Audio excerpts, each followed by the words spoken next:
ഗുരുവായൂർ ക്ഷേത്രോത്സവ വേദിയിൽ വയലിൻ സംഗീതത്തിന്റെ അമൃതവർഷം പൊഴിച്ച് ഗംഗാ ശശീധരൻ. സംഗീതവും ഭക്തിയും ഒത്തുചേർന്ന നാദവിസ്മയം ആയിരക്കണക്കിന് ആസ്വാദകർക്ക് പുണ്യാനുഭവം പകർന്നു.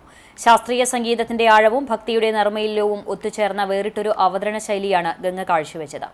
വയലിനിൽ വിരിയുന്ന ഓരോ ശാസ്ത്രീയ കൃതികൾക്കും പിന്നാലെ ആലപിക്കപ്പെട്ട ഹൃദ്യമായ ഭക്തിഗാനങ്ങൾ കച്ചേരിയെ കൂടുതൽ ജനപ്രിയമാക്കി. തന്ത്രിവാദ്യത്തിന്റെ മനോഹാരിതയ്ക്കൊപ്പം ഗാനങ്ങളുടെ സാഹിത്യഭംഗി കൂടി ചേർന്നപ്പോൾ സദസ്സ് ഭക്തിസാന്ദ്രമായി.